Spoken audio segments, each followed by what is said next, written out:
থেকে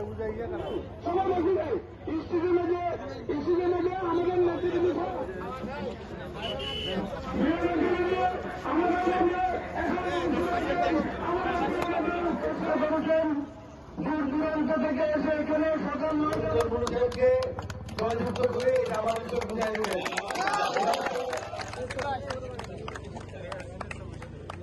ক্লিয়ার করে ছবিটা নেন, এদিকে তুলে নেন সবাই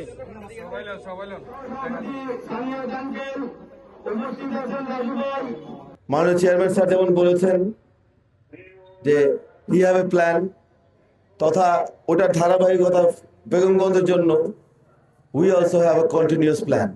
এবং এরই সাথে কাদিরপুরের জন্য আমাদের ওই প্ল্যানের একটি পার্ট আছে, যেটা প্রজেক্ট কাদিরপুর নামে পরিচিত আমাদের কাছে।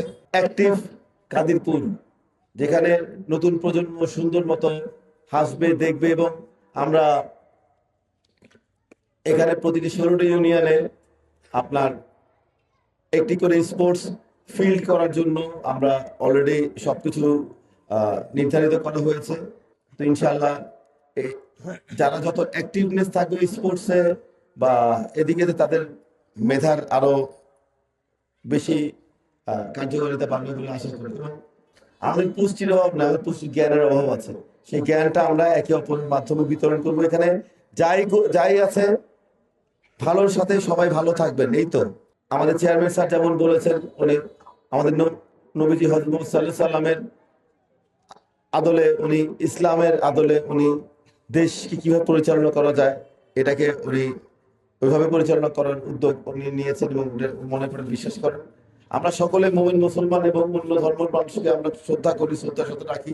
আমি আমার আব্বার পক্ষ থেকে এবং বিশেষ করে আমাদের চেয়ারম্যান স্যার জনাব তারেক রহমানের পক্ষ থেকে আপনাদের কাছে উদারত আহ্বান থাকবে যে 12 তারিখ ধানের শীষে ভোট দেওয়ার জন্য আমরা সবাই একসাথে সকলকে উদার আহ্বান জানাবো। এবং দেশ বিনির্মাণে এটি প্রথম ধাপ। আমরা একসাথে 12 তারিখে জয়যুক্ত করে ধানের শীষকে আমরা এটা নিজেদেরকে আশ্বস্ত করবো যে না, আমরা ভবিষ্যতে যেন যা ওয়াদা করেছেন সেই ওয়াদা যেন রাখতে পারি এবং সেই জায়গার জন্য ধানের শীষকে প্রার্থীকে যেন আমরা জয়যুক্ত করতে পারি।